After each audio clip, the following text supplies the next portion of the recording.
Ladies and gentlemen, friends, everyone, welcome to the next episode of Phase 10. I am your host, Phluxy, and I am joined by Trevor, Gunner, some of the best coaches in NA. Unfortunately, Slogic couldn't be here. He has some stuff he has to wrap up. All the teams still getting ready to depart to Korea, so we just have some last-minute stuff that we got to obviously knock out, or well, they got to knock out. But yeah, he's here in spirit. But yeah, so we have like basically a AMA, if you will. You know, we've reached out to folks on Twitter and on Reddit to get some really good questions, and we just want to do our best to answer that. So without further ado, let's start. I only had a couple off Twitter, so I guess we'll start with those just to knock those out real quick. But the very first one comes from Stonewallace21, and he said, how many are going with each team in terms of player, sub, coach, and other? Who on the player team got the biggest target on their back? And what's the deal with the format? Do you, I believe he meant to say play. Do you play differently from the regular format? And what's the deal with the airline peanuts? They're so small. So, Trevor, I'll start with you, my guy. Let's talk about it. Sure, I'm pulling this up real quick. So no worries. How many go with each team, player, sub, coach, etc.? Well, each team was allotted 7 slots. So 4 players, a sub, a coach, and a manager. So I think everybody's taking 7. I think it kind of varies team to team on how you chose to like divvy up those 7. Like for our team, for example, the 5 normal, like the 4 players, myself, and our +2 was our general manager, Nick. He's going to come out near the end of the event. And then we're bringing along Nomi, who used to be the coach of Endemic and used to be like my coach back in a while on Evil Geniuses and Overconfident at the time. Has a lot of experience with Rello, who's like our main caller, a lot of experience with me. We all think about the game the same way. And I mean, the dude's like a statistical workhorse. Like the Google Drive doc he has put together, like on this tournament, there was 32 tabs, and I think, or 31 tabs, I guess, on all the teams. I think there's probably 10 hours put into each tab. So like it's pretty hype. He's really good at what he does. For a sub player, like I'm just going as a sub player. We had a couple other players lined up, but like it kind of fell apart last second, and the guys just felt comfortable with me doing that. But yeah, so seven per team, and I know Gunner could talk about how they're doing it, but every team kind of chose what to do with those 7 individually. Oh yeah. Gunner, how about you guys? Who you taking? What's the situation looking like there? Yeah, we have Pentalol coming as our sub.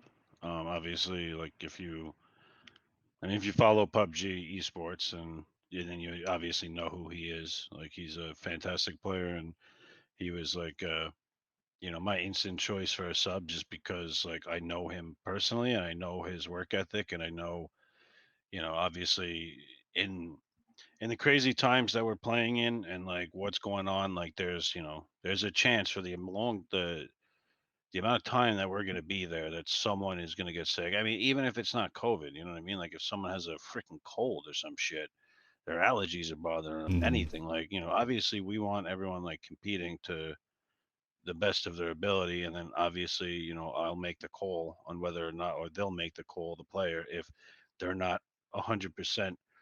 We obviously wanted someone that we feel can compete like at the international level, and Pentalo was basically like the first person that came to mind. As far as our other slot, we had a number of people actually that we had lined up basically, and it was going to be for like an assistant coach type role. But even again, like when we looked into this, I wanted somebody that that has almost experience coaching and playing, and then also just has a really good work ethic and mindset. So we went with Adam, which obviously is like another very popular name within the scene. He's been around forever. And again, yeah, we took him because, if someone gets sick and then someone else gets sick from that person getting sick, like, God forbid, like we still have him and Pentalo, which are like really good players that could step in and just be like, all right, we still have a chance at this. You know what I mean? Like, so yeah, we basically did that, and then he's he's just a coach with me, like I'm going to try and work with him. He's going to work with me. And then, um, we're just, I mean, two coaches are better than none, right? So, or one. So it's like, we might as well have someone else there that's just providing knowledge and, also has like a similar kind of chilled personality and mindset, like myself and like pretty much my whole team. So yeah, so Penta and Adam. Yeah, I think the biggest thing, and it seems like Gunner made the same choice as we did, in that it's like a big comfortability thing too. Like they're super comfortable with Adam and Penta, and like we're super comfortable with Nomi. Like I said, me and Rillo have a ton of history with the guy. So I mean, we're spending like 3 months with these people, and they're going to play like active roles in our team. Like everyone I spoke to about being a sub, I explained to them like this isn't like a vacation. Like whoever comes, like you're part of the team for those 3 months. Like I don't treat you any differently than anyone else. So seems like they got the same thing going on over there. So it's a cool opportunity to expand, just expand like the knowledge base of the team and have different viewpoints. Like Gunnar said, more viewpoints is better than one. So 100%. Do you guys have a team that has the biggest target on their back at all? Man, I don't know. Like, I mean, it would. I'd imagine like I mean, in North America, I don't feel like there would be. Like, I mean, it would just have to be some of like some of the teams from Asia, I guess maybe like because like they mix the regions when they do PCSs, right? So like when we're just playing North America, so it's like we don't really have like I mean, to give you an idea, like if with the way the format is, like say we do bad and we're like not playing or whatever, like I'm going to be cheering for like one of the North American teams, right? Like because I mean it's an invitational, but like we want to show how good North America is and how good North America can be. And I would hope that like Oath and Sonics and Zenith, I hope they share that mindset too, because obviously we want to win on a personal level, but like if we're not able to, like for 1 week or something, like then you know what, like put NA on the map, like show them how well we could do, like let Oath win if we can't. And so when it comes to like a target on the back, it has to be within the Asian scene, just because like they're completely mixing their PCSs and even future formats. So, I imagine those guys they have targets on other teams, like, especially I think Korea. Korea definitely has a target on some of the Chinese teams, because the Chinese teams have been dominating, like the kind of inter-Asian play. So, and like the PCS events. So I imagine the Korean teams definitely want to show like the top region. I can imagine. Anybody for you, Trevor, or do you kind of echo the same sentiment? A little bit the same. I mean, probably for us, the most annoying team right now is a Freak of Freaks, because they're looting our drop spots. But like, we'll deal with that in the next 2 weeks. But echoing what Gunnar said, it's probably the Chinese teams, because I mean, we can watch them play or whatever, but like their region's different than our region, and we've never stepped on the field with them. Like we've scrimmed with all 4 of the Korean teams now at like some point, or we fought them in the 4v4 at some point now, even with high ping. But you get a sense for how like they are, and like, I mean, we've traded fights, like we've won fights with them, and it kind of like, I think for at least my guys, there's been like a realization, like, okay, like these guys they're not like years ahead of us. Like we are right there with them. Like we feel like we're right there with them. So I mean, the biggest thing, the only question mark for us is like these Chinese teams, but I don't know. I'm not too really concerned. I think it's more focusing on our own game, and echoing what Gunnar said too. Like obviously we want to root for the NA teams. So if we don't ever plan to not be in the winning spot, but if we are, like, well, we're rooting for STK or something. But anyway, yeah, it's probably I echo what Gunnar said there. For sure. And Stonewallis is left, because I guess he kind of lumped a few questions in there. I guess one last one, just to kind of get it. I might have you do it again, Trevor. About the format. If you just briefly go over the format real fast for him. Start of the week. I can't talk about. I'm only going to talk about what's been announced. Yeah, exactly. If you can't, just don't even worry. But it's okay. It's better to avoid the question, to be honest. We're gonna avoid it. Okay. Like, okay. I mean, I'll basically explain why, because obviously, the teams that are participating there, like, we're obviously, by now we're told like, hey, this is like, what you're going to do and what you're going to play and stuff. However, it it's subject to change still. So in case PUBG Core does decide to change what their format was, they don't want the old format being announced publicly, because that might Mm, not be the format. They don't want people getting misinformation. And so, I mean, as of right now, it's best if we don't talk about the format, because we could technically get in trouble for it. So, fair To answer enough. his question in a way, though, like, I mean, if he can Google it and figure out what it is on his own, we're not going to change how we play at all. Like, we're just going to play our game. yeah. For sure. We, like, I said this in our redacted episode last week, but like, we won, the most games in PCS this year. We won the most games in the PCS group stage this year. Like, we're a confident team when it comes to winning. So it seems like winning plays an importance. So we're just going to keep playing our game. Hell yeah. And to kind of echo what Creighton had said there, I was going to say the exact same thing. You can check Liquidpedia.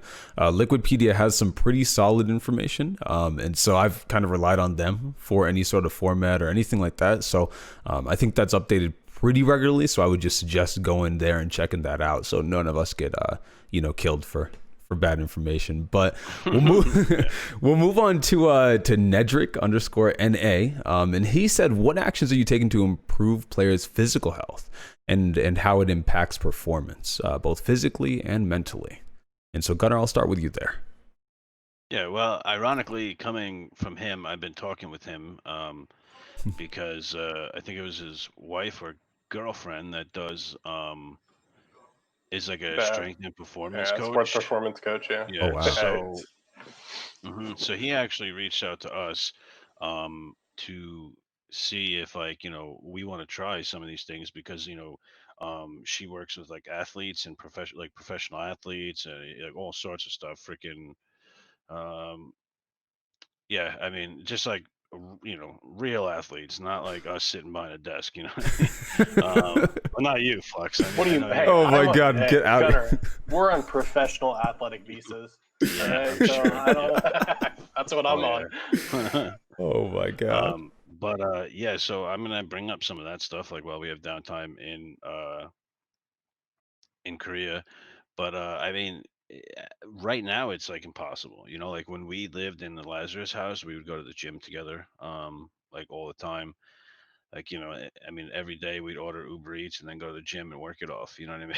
It's just, we just repeated the cycle. But yeah. So I mean, getting like the physical stuff like during these like PCS events, and like especially during like COVID and stuff, like I haven't gone to a gym since COVID started. Yeah. Um, I just don't want to take the chance, like but I mean, we do have a 2-week quarantine and we do have a lot of downtime. So like knowing like Purdy and some of the other guys, like and I know me, like I'm going to try my best to get into better shape like while I'm there, like even if it's just like calisthenics like in the hotel Mhm. room. You know what I mean? Like there's a million different things that you could actually do and get to improve like your physical health and performance, like just like in a hotel room. Mhm. Whether it's like stretch bands or even a Korean dumbbell, who knows? But yeah, we're definitely gonna try and get like a little workout plan going. Like I don't know. I mean, I don't know if we're gonna be able to go to the I'm gonna gym hit up there. my I main don't man know. Flux. Yeah, I know. Get a little workout plan. Got Mhm. you covered, I man. don't. I don't know if I want to go to the gym there. Like even if True. the hotel has a gym, like I don't trust it. Um, but yeah, like during this whole off season of like no lands and everything, like it's just it's too hard to really have a plan going for the whole team. So hopefully when we get in country, we could develop something. Hell yeah. Oh yeah. Trevor, do you guys have anything that you'll be doing? I would just. I mean, these questions are kind of. I mean, I feel like a lot of these Gunnar now have the same approach, but Mhm. it's kind of the same thing. I mean, this year was offline completely. I haven't seen these guys since January. COVID made things weird. There's no gyms. What I will say about my team though is like they're all relatively healthy and they all like pay attention to it. Especially, I mean, something people have noticed, but like Relo from like his time in the NPL till now, like he's dropped a ton of weight. Like the dude's in way better shape, and I think that definitely like plays a role into how he plays when he like is thinking clearly and feeling good about himself. But I would say my team's pretty self motivated in that area. Hopefully, when we'll get like some kind of routine going when we're there, I'll get them up and moving so they're on their butts all the time. But Makes yeah, sense. Makes that's how sense. COVID's made it a weird year. It has been. It really has been. So, But we'll move on to the Reddit questions next. Let's see. We have Antalaris 1805, I believe, and he said, "What are your opinions on the APAC team? As an APAC region fan myself, I'm quite interested to see the NA region opinions on some of the notable APAC teams. For example, like LG Divine, Burium United, Division X Gaming, Attack All Around." Fury, especially since not many PUBG esports fans are following the APAC region themselves. And Trevor, I'll start with you, my friend. I think APAC's the worst region. Oh Like, no! I'll just be blunt with it. I don't know. I do like we've fought a couple of these teams recently. Like we were fighting that AAA team in Minos for a while, like in Korean scrims, and we kind of dealt with them, and then they went somewhere else. So, and Burium's like doing this weird thing, and we're fighting a freak of freaks of powers, and Burium's like looting like lumber mill and like the surrounding compounds and trying to like pick one of us off. And it kind of feels on that team like if you kill Edie, it's game on up to that point. Like if Edie's down, it's free low. But I mean, I don't know. It's really hard to tell at this point. Obviously, there is a thing about teams who do really well in their regions, regardless, because it doesn't matter if you have the worst region in the world. Like take a Meta, for example, in South America, like people would say their region's not as strong. Meta's a strong team because you gain like this level of confidence of always being at the top and like you're always performing a certain way. So that's like what any team like a Burium or a LG Divine brings to the table is they know how to win because they've been doing it all year.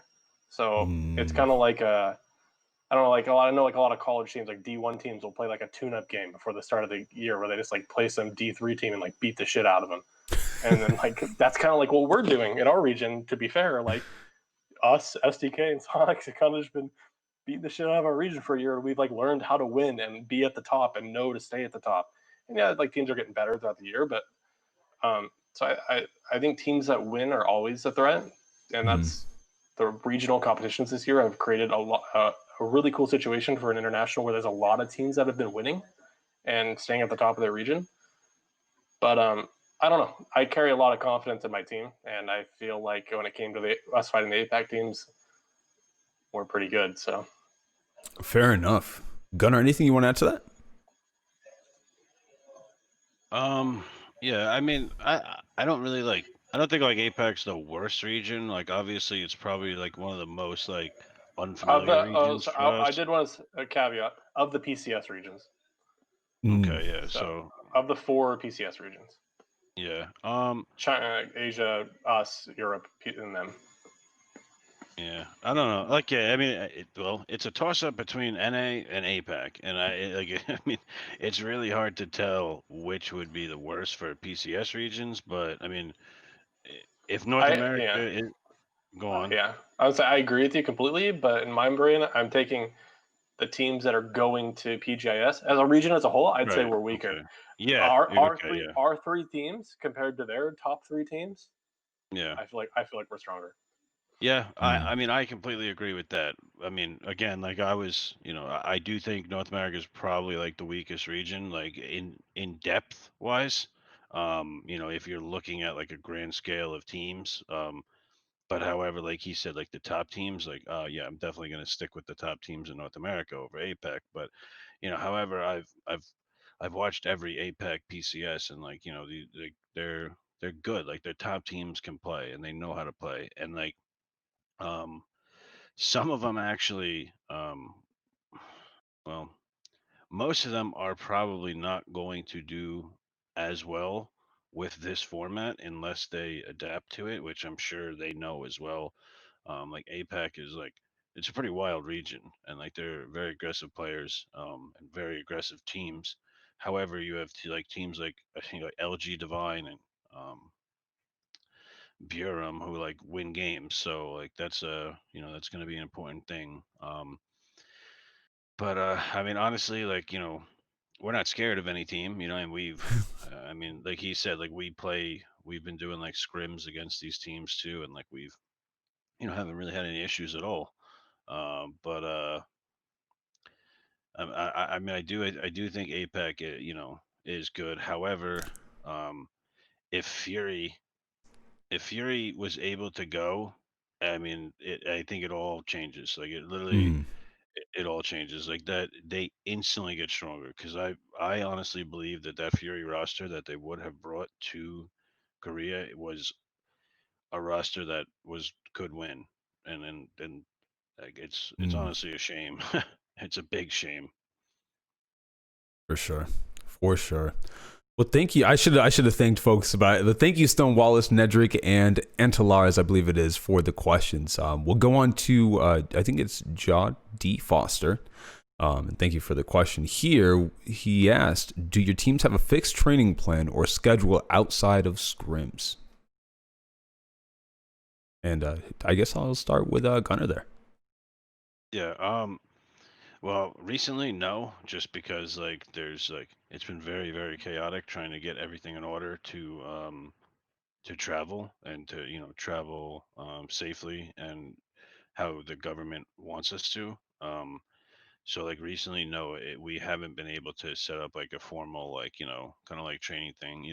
However, we've been prior to all this like madness that we've been doing to like go there or travel to Korea, we were basically doing NA scrims from 7 p.m. to 10:30, and then Eastern, and then Korea scrims from 1 a.m. to 3, and then uh, I'm working with like some of the Korean um, coaches to set up um, a proper scrim schedule and scrim block there for teams that are going to basically be like the top teams.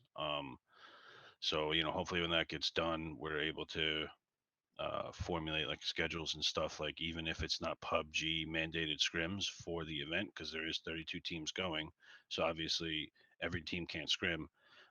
We just want to make sure that the teams that say aren't scrimming also have a chance to, but also maybe be able to like double block a scrim set like on while we're in Korea. So if all Mm, goes well, we should have constant practice against each other while we're there, whether it's done through PUBG Core or through like other coaches. for sure, for sure. Trevor, anything you want to add to that there? I mean, to answer the question directly, like outside of scrims, no, not really. Like nothing like structured. I mean, my guys play the game on their own, regardless. Like, especially now, like heading into the biggest tournament of their lives for them. Um, they're pretty excited and they're putting the hours in on themselves. I don't really have to ride them or anything about that. So, and I don't know, they all grind the game. And even the ones who don't like playing, like a couple of them don't, prefer to play like pubs or ranked all day. Like they get on and they play TDM for hours. And then Mm, they play scrims with their team to work on the team plays. So, but no, I don't really have to structure anything like outside of scrims. We're just expected to be there for a scrim block. We were kind of doing the same thing as Gunner, um, playing NA scrims and then playing Korean scrims for the last like before DreamHack. But I mean now NA scrims are kind of like dead for us until we get back. So we've been playing Korean scrims at night, and then this week we're not really doing anything. We're all traveling this week, and I assume once we're all settled in the quarantine facility by next week, we'll get on another schedule again. Like Gunnar said, they've been organizing a Discord, so we'll be mm, part of that. perfect. Perfect. And there was a second kind of question there with Jod, and Jod had asked, do you as coaches focus on individual skills? Meaning, do you push players to focus more on one specific field in which you feel they need to improve on? We've kind of touched on this before with coaching, like the play style of them, or the players themselves, like directly with their gameplay. But is there anything that sticks out to either of you guys in regards to that? And I'll start with Um, whoever wants to take it. sure, I'll go. Yeah, good. Yeah, I mean, you'll notice like little things. Like Gunner and I both played the game. We've both been around the game. So if somebody's making like a mistake that they keep making, like Snickers for the longest time just didn't know how to use a smoke grenade. Like he just would die with in the wide open and have smoke grenades, or like there'd be a down. Like he had four of them on him, but he did not know how to equip it and throw it. So I mean, we just like it's just dumb little things like that. But like now that was the start of the year. Now like he uses them. So I mean, it's just like little nitpicky things, I guess. Once you get to like the level of our teams, I feel like, and just finding like when Pat first came on the team, we had like a couple like growing pains of just getting used to a new player, and like some habits he had that didn't mesh with habits that we have, and we had to work those out, and like with him individually, but also with like the team, the other three working out with him. So I would say like that's just part of the gig. It's hard to like pinpoint like individual things necessarily, but I would say I'm always paying attention to how the team plays as a whole, Mm. and what the four people. It's like a recipe, right? They all bring something together to make our like final product. So if I feel like something's out of whack with one of them, I'll tell them. But yeah. Oh yeah. Yeah, Gunnar, anything you wanted to add to that for coaching individual skills? Yeah, I mean, I think he pretty much nailed it. Like there's, um, for both of our teams, they're so experienced, like that most of the time, like they know when they're screwing up, and they know like when something goes wrong, like they could typically pinpoint, like, hey, that was that one was on me, like that was my bad. So most of the time, it's not like hey, you did this wrong, you did that wrong, you did this wrong. It's just like by the time I get to talk to my team, like, because I'm muted during scrims and during games, like by the time I even get to open my mouth, like they've most of the time addressed like what went wrong, Um, so like I mean, I'm assuming it's probably similar with Oath. Like and I know Sologic said it's very similar with Sonics too. I remember he was saying like, he most of the time he just doesn't really have to say shit because like I mean, they're just so experienced. They know when you screw up. It's just Mm. like when like stuff like that becomes more useful is like when you're playing with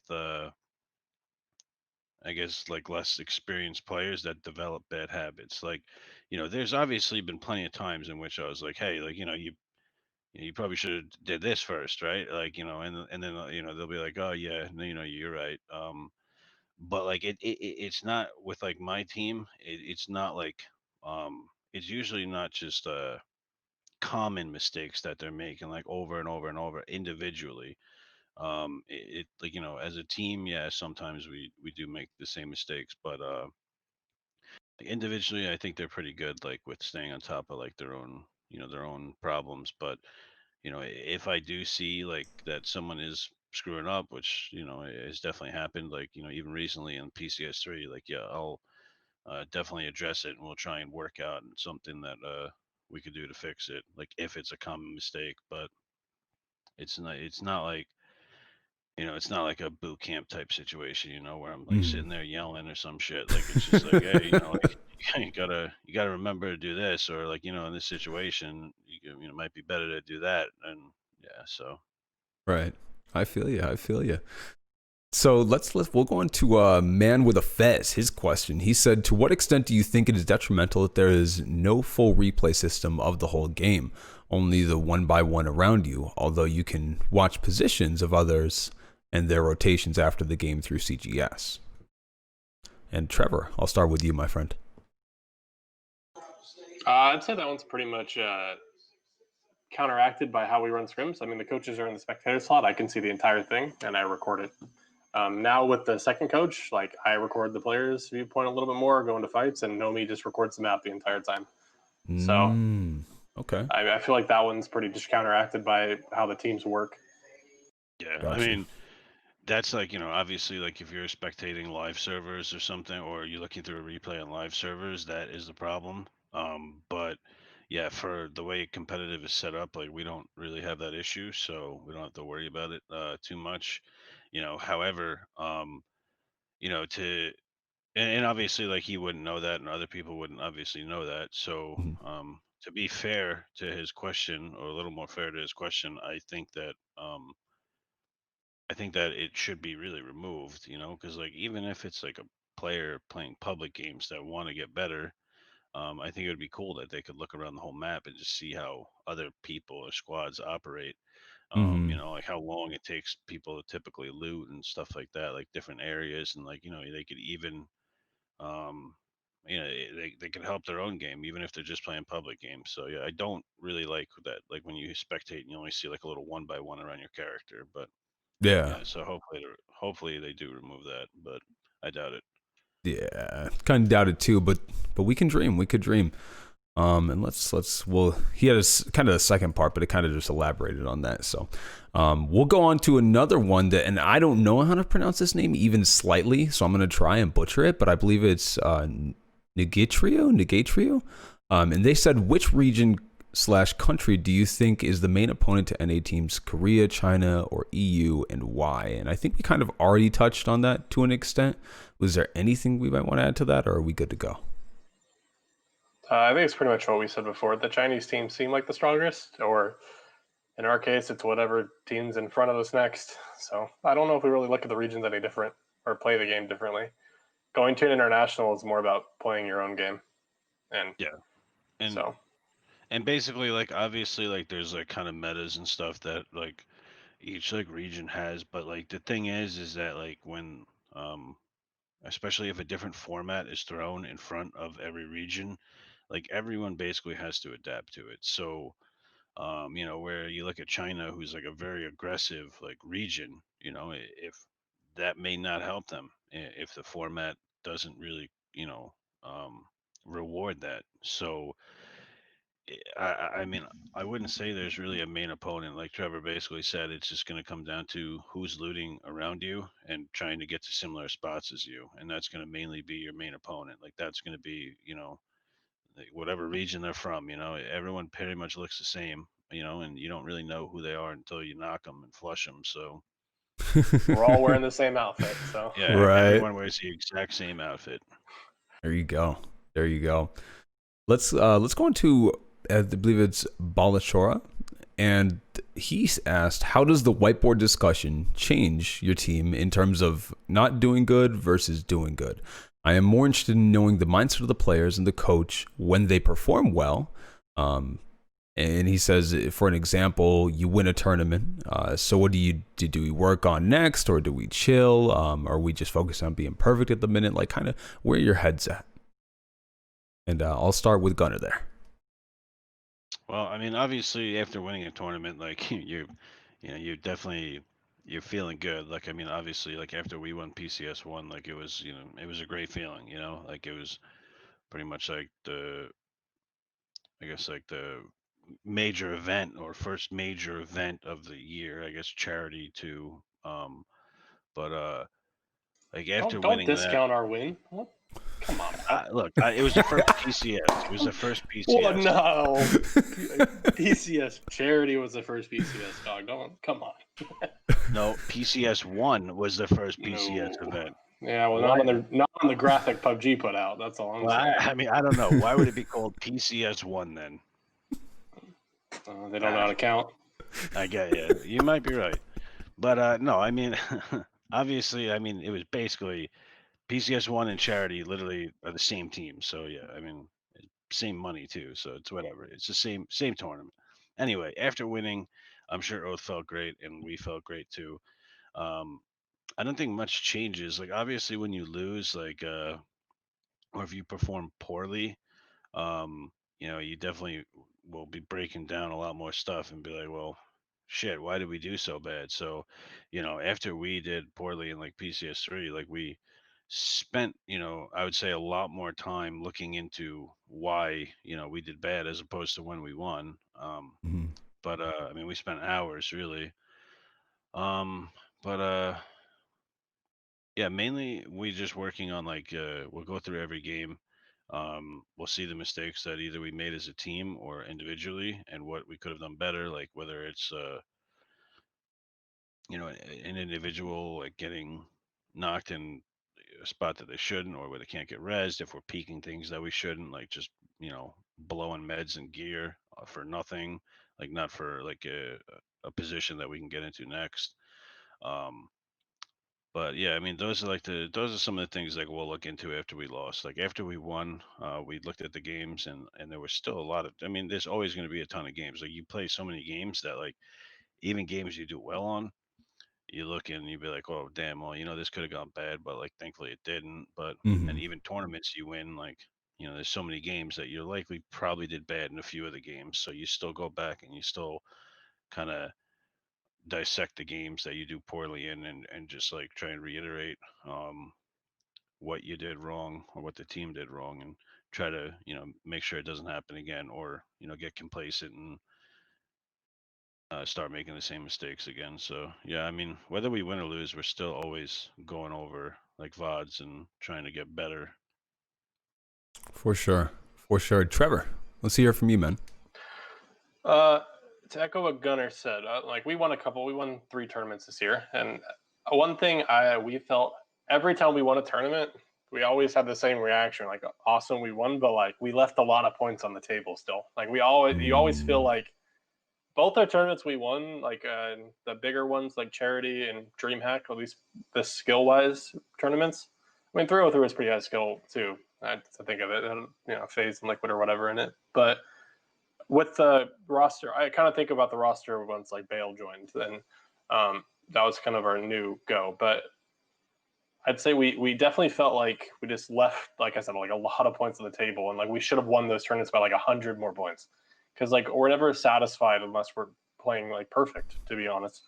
And that's something like we've only had one big stumble this year, I feel like, and that was our PCS3 group stage. That was the worst we've ever played. I think after PCS 1 ended, we made the roster change. We played PCS 2 with Pat, and I think we honeymooned through that pretty hard. Like everything was just kumbaya. And then PCS 3 is kind of like where we hit our first growing pain. And I mean, the approach is different when you're winning and you're losing, and that like if we're losing, there's usually a common mistake happening that is happening over and over and over again, and it's up to like me and the guys as a whole to like beat it out of each other, like just like we were gonna fix this problem. When we're winning and it's like a day-to-day thing, it's very like metagamey. Like in the DreamHack tournament, we got better every single day because usually in a tournament the circles are like kind of the same, and we like will watch the circle back and we'll be like, well, shit, if we just play it like this or we go to this spot, like it's that kind of stuff. It's like very game specific. Like in the PCS group stage thing, like that was when Rello was first taking over as caller, like in the big way, and he had a big issue. Like he wasn't, if you look at his statistically, like he wasn't fragging as hard as he is now while calling. And like now I think he's like the full package. I think he's the best player in North America. But at the time, he was like overthinking too much about like what's the next move and didn't know when to like turn it off and to start shooting people and like take the fight. And we also had an issue at the time, like we valued like rezzing each other too much in fights. Like one thing like we preach is like when we take a 4v4, it's 4-1v1s. Like win your fight, no matter like if Snakers gets knocked, that's Snakers' problem. Like you need to go kill the team in front of you first before you worry about Snakers. Like maybe toss the smoke his way, but like finish the fight. So we like implemented like that rule, and that like really turned it around for us because I don't know, we're in the situation with our team anyway, in those kind of situations where anybody on my team, I feel like can win a fight against anybody else in the world. So, but yeah, so I'd say when we're losing, it's just like there's probably a common mistake that we need to squash, and then when we're winning, what we're working on is very metagaming, like game by game, like circle, like big macro movements, like how we're going to approach. If we get this type of zone again, what do we do? That kind of thing. Gotcha. Perfectly answered, friends. Perfectly answered. So we'll go on to Simperin Sordum, who asked, have all settings been established and made known to teams like build, loot settings, vehicle spawns, circle speed, damage, water avoidance, blah, blah, blah. Anything different about them for better or worse? And I assume he's just meaning for, obviously the upcoming tournament. And Gunnar, I'll start with you there. Or Trevor, you unmuted. You unmuted. It's yours. I would say nothing's going to change the upcoming tournament as far as like the general esports settings. I would say Gunnar would probably say the same thing. The biggest things people want to see changed are like remove those damn rocks on Miramar. Like, it's so boring half the time. Like, knowing where the circle's going to go when circle 2 pops, and you're like, okay, like, we have to get, like, it's very, once you've played a lot and you have a lot of experience, like, Miramar starts to be kind of mundane. Like, you know where it's going to end, and you kind of, like, know your expected result, and you hope it goes your way this time. Other than that, like, I mean, I don't know. I mean, the super settings are in a really good spot. Like, there's good loot, and the circle timings everyone's really used to. And I don't really have too many complaints about it. So it's just the land ratio on Miramar is terrible. But that's a map design issue. True. Gunner, anything you want to add to that? No, I mean, he pretty much nailed it. Like, spot on. Perfect. And the last thing he said, do players know if they can stream in quarantine yet, or if they can bring their own peripheral hardware like a mouse and keyboard? Yeah, you could bring your own peripherals.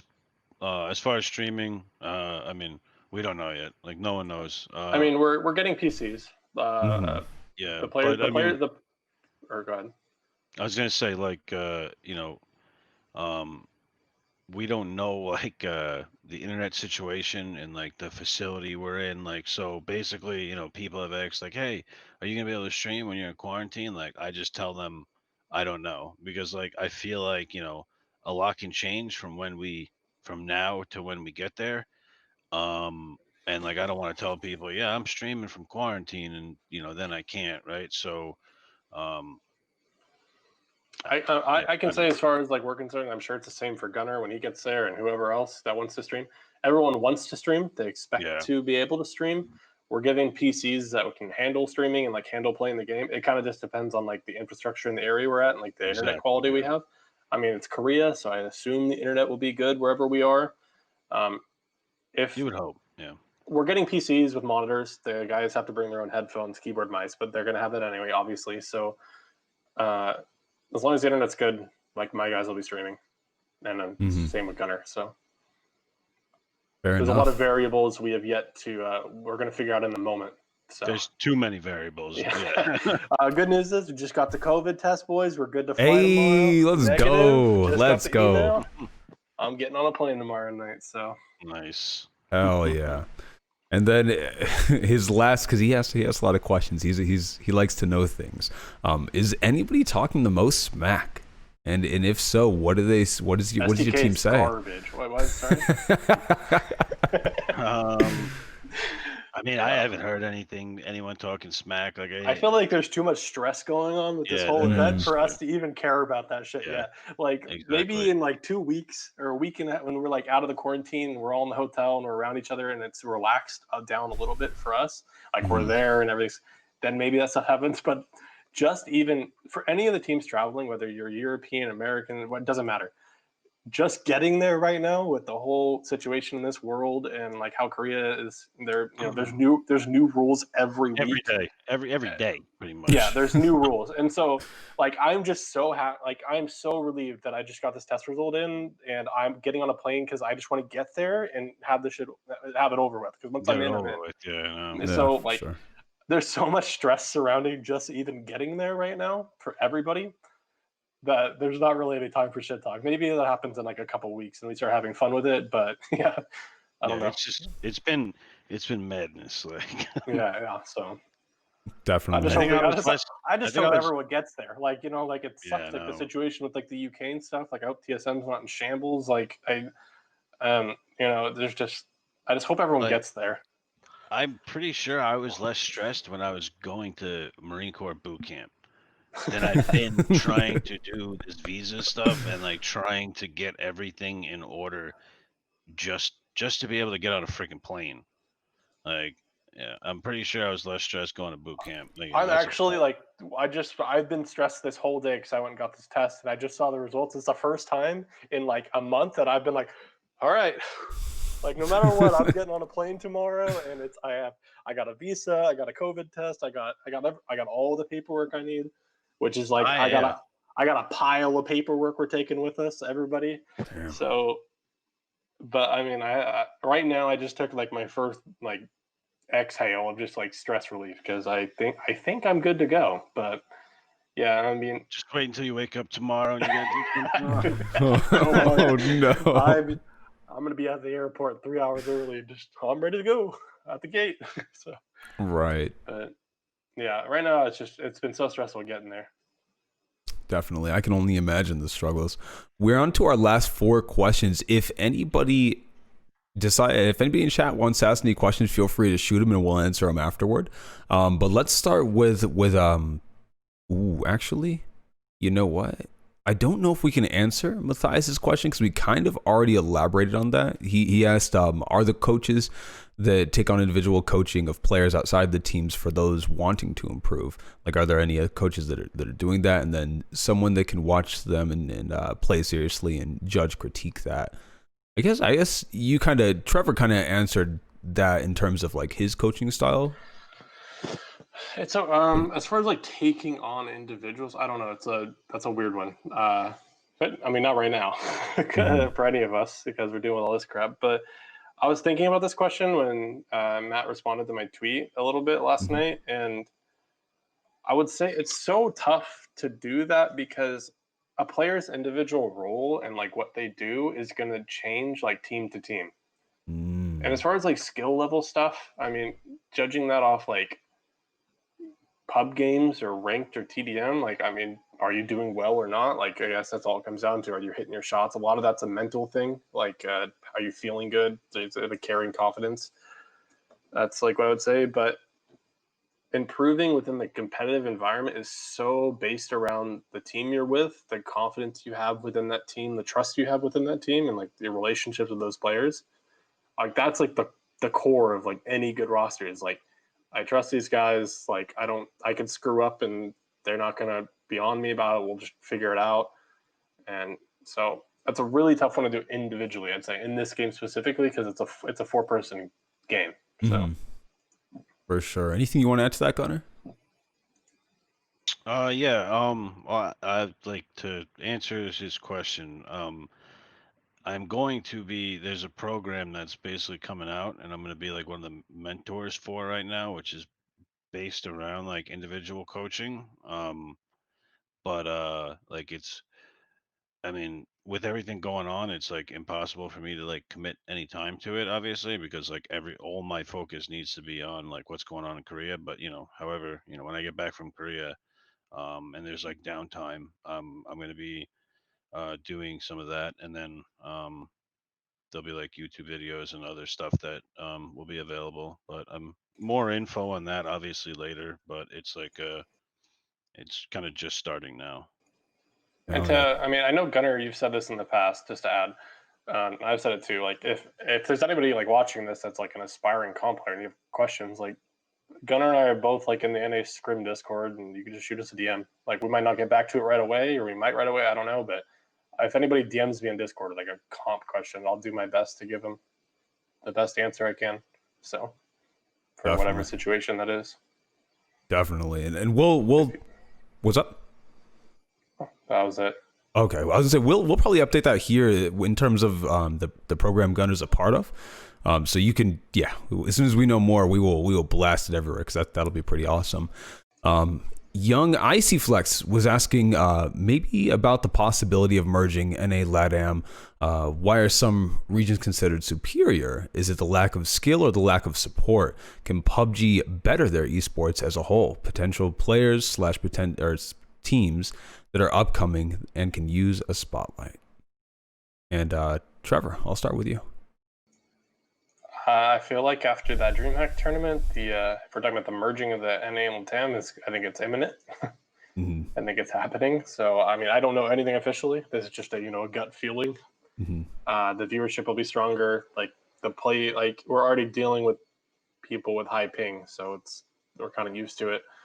It's an unfortunate situation like that we can't have LANs, but I feel like that's going to happen, and it'll probably make the viewership stronger and the region in general stronger. Like, if it's an Americas region, why are some regions considered superior? Is that what it was? Yeah. Is it a lot of skill or lack of support? How can PUBG better the esports as a whole? I would say like this year, PUBG has bettered their esports as a whole a lot. Like at least, I mean, it's hard for me to speak about other regions. Like 'cause I only have experience with the North American team of PUBG esports in the North American region. I know we had another question like we were talking about before the broadcast. It kind of like was along these lines. And all I can say is like there has been like huge steps this year. Like this year has been, I've been playing PUBG esports since day one, and so is Gunner. And this year, for me at least, has been the best year communication wise. Like I have had questions about the future and like what's going on, and I've sent emails and I've gotten responses. Like and they've been on top of their game. And there's from even just hiring like community manager, like community like people. So that's the wrong word. Like people from the community, like Jay Bowler, for example, who's he came just from running the Scrim Discords and now works in PUBG Corp as like with helps with the league ops coordination. Like I can DM that guy anytime I want, any question, and I'm like I consider him a friend, and he'll bump it up the line. And if I need to go above him, like I mean, Prim's always been fantastic, like as telling us everything she can, and Everett's like leading that ship really well. Small or typey boy, but Everett, yeah, he's done. But they've done a really good job this year. So I feel like it's. I mean, I'm tooting the PUBG horn really hard right now, but they've done a really good job this year. And if it continues like at this like rate of improvement that they have this year, like I'm really excited for the future. Why are some regions considered superior? I feel like it does kind of tend to deal with like the skill level of the region, like and how teams have performed. Like I know like there's an argument now, like, and also I guess it was the size of the regions initially. Like I mean, NA's kind of like gotten smaller over the time, but it used to be like a player base was ginormous. And I mean, it's definitely gotten smaller, but we still have like players from that time period, like my team or Gunner's team or Sonics, and those players are still really good. And like at least one of us at every tournament that's been STK for the last couple of ones, like internationally, at least one of us has always kind of shown up, and like maybe those other regions haven't. So I think that plays into like power rankings when people think about regions. Fair enough. Fair enough. Gunner, anything you want to add to that? Well, the one thing about like I think a factor into like why some regions are superior, I do think like the support of the regions definitely helps. Like for instance, when you watch like PCS Asia and they put like cameras on for the players, like all these players are in freaking team houses together. You know what I mean? Like and they're getting paid to play the game for one. They're not working other jobs, 8 hours a day, then coming home and playing scrims. And they're in houses together with a support staff from an organization like that. It can Yeah, help all the it's players at one. And like when we played, some of our best PUBG was when we were in a house together because after scrims or after MPL games, we'd go to the roof because like the house had a roof. We'd go to the roof. We'd look over the games. We'd talk about the games, but we're in person. Like I can make sure everyone's paying attention. Like everyone could watch each other. Like just having you know. I mean, this year's just been freaking crazy, but like having like actual human contact and interaction outside of a headset and a microphone changes a lot. So the fact that these teams are, living in a house together, like, going to the gym together, like eating together, doing everything together, like whether or not you think it helps, I mean, you don't notice, but you develop just a camaraderie and just like a brotherhood almost of just basically being around each other consistently. Um, so stuff like that honestly does play a huge factor into, yeah. And going off why that, they're in superior. a lot of ways, we're playing a completely different game than some of these Chinese teams or these Korean teams. Like, I mean, there was a transfer fee for a guy that was like $83,000. Like on Twitter, I was reading like yesterday. It's like What? 83 grand for it, like in PUBG. Like what? Like it's That's just Yeah, nuts. crazy. Like I mean, these Chinese teams, like it's no secret, like compared to like what my boys are making, which we're making NPL level salaries right now. I can say that, like on my team, and but these Chinese teams are making 10x, 15x per player, like what we're making. It's like they're playing a different game. Like it's just a different world over there with a different level of support. So that's where it's tough. That's why their region is considered way bigger than our region. Got you. Got you. Is there anything that you guys could could potentially pinpoint that would help attract more organizations to NA? Rev share. RevShare. Skins in the game. Let me bring in a complexity and say, yo, you want to sign STK? Like, we're gonna put an M4. It's gonna be blue with a white complexity logo, and we're gonna drop it, and you guys will have this big hype announcement that you signed the top NA team, and they're gonna make a bunch of money, and we'll give you 25% of it or 50% of it. That's if it's not a huge financial burden for any organization to get into any esport, they're gonna jump on it. Like, it's just free exposure. Like, and if they can make money off it, of course they're gonna come in. And if PUBG can flex their platform to, because like the brands have a lot of value, and the way you express that value to the player base is through cosmetics in most games. And yeah, PUBG would rather make skins for streamers that don't play their game anymore. So I mean, that ship has sailed a while ago. The fact of the matter is, like, it's really hard for an org to invest when they feel like they're just throwing money down the toilet, because a lot of orgs did that for like a lot of years in PUBG, and they got a sour taste in their mouth. Like, I spoke to a lot of orgs before we ended up with Oath, and they all kind of say something like, we spent a lot of money on PUBG and they have nothing to show for it. So you got to show them like a financial path that makes sense. People, especially after COVID this year, COVID was such a hit to esports for a lot of like mid-tier, even some upper tier organizations, like sponsorship wise, and like the days of throwing money away in esports, especially on smaller scenes, is kind of moving away. So it just has to make financial sense, and orgs will come back. They're all business people at the end of the day, and if they can make money in a business, they'll sign up. Fair enough. Gunnar, anything you wanted to add to that? I'll add. There's a lot I want to add. There's a lot to add. I know, but I'm not going to, because I want to make sure I don't get disqualified and I could still go to Korea. So I just won't. I just won't respond and say what I want to say. Here's what I'll say.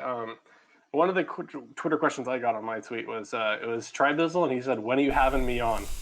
So why don't we do this once we're all in quarantine? If Gunner's coming a week after me or whatever, we'll have our last quarantine episode. We'll bring Bizzle on, and once there we go. Let's go. Darren will be open to talk. Like, I feel like if you want to talk about anything. Yeah, I'm sure. Look, I'm sure he'll say a lot of things that I want to say, but I'll let him do it since he exactly. And we all have a lot of experience with Darren. Like, I've known him for over 3 years at this point. Gunner's known him for longer, I'm pretty sure. So, or forever at this point. You guys are both old, so. For sure. But yeah, I'll DM him. We'll get Darren on an episode. Tribizzle, the GM of Sonics, and oh yeah, love to get him on. I wish I would have known, because I would have told him to come on in place of Silt today, but it was also last minute. Sean told us 8 minutes before. Kind of tough on that. Hey guys, true. Not gonna be there, by the way. True. And last but not least, from PUBG's very own Fignaldo, what is your perfect Sunday? Thank you, Fig. Perfect Sunday. You want me to go first? Yeah, let's hear it. All right, my perfect Sunday was when Ratman Customs. Wait, sorry? No. My perfect Sunday is when Karen's here, and we go to the drive-in movie. Because there's a drive-in movie that's like it's like 30 minutes away. It's like kind of like the country part out here, and we go to the drive-in movie. It's like $8 for like 2 movies, and most of the time I don't get to pick which movies we watch. However, like me being a gentleman, like I just say sure, I'll go, and I'll pay for the movie, get some popcorn. I mean, damn. Maybe I even open the door for her, when she needs to get. They don't make them like this anymore, Flex. Damn, I was gonna say rank 1 NA fiance right here. What the hell, dude? You're taking me to a movie in Korea at this point. I'm sold. Damn, maybe. That's the perfect Sunday, though. That's the perfect Sunday. Damn, Red needs to step his game up. Trevor, what? Anything you want to add to that? What's your perfect Sunday look like? Perfect Sunday. Well. It's probably spent here. I'm pretty blessed in that, like, my family, we live in Huntington Beach, and it's been, it's cold where I live normally in Idaho, but I came here and it's 70 degrees and sunny and beautiful, and I don't know, I just go cruise by the ocean, go for a walk, and then probably come home and like binge watch a whole season of Survivor or something, and order some food and call it good. That's Hell probably yeah. my perfect Sunday. I respect it. I just watched Survivor season 40, Winners at War. That's a solid season.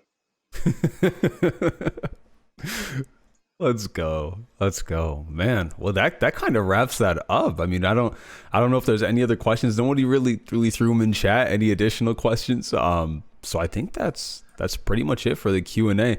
I'm really excited for some of the content that we'll have coming out. Flux. What's that? Huh? What's the perfect Sunday, big man? Oh, that's mine is lame, Yeah, bro. My Sunday. Okay, so I stream Saturdays, and so my perfect Sunday starts after stream, and so 3 p.m.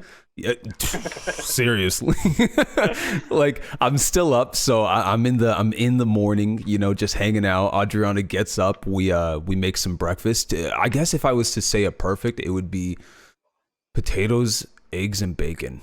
Right, we'll start like that, and then we're boom. Going hash browns? Are we going country style? We're country style. We're country style. Okay. I'm chopping them up. They're all diced. They're beautiful, equally sized. Oh my god, they're scrambled. They're scrambled. And the bacon, I'm an oven bacon person, but like you got to do it in the pan. Mess. You got to. I prefer it that way, but the pan bacon just hits different. So we're going with pan bacon, 100%. Right, and then we're sitting down, we're catching up on Sabrina, you know what I'm saying, which is a POG show if you guys don't watch it.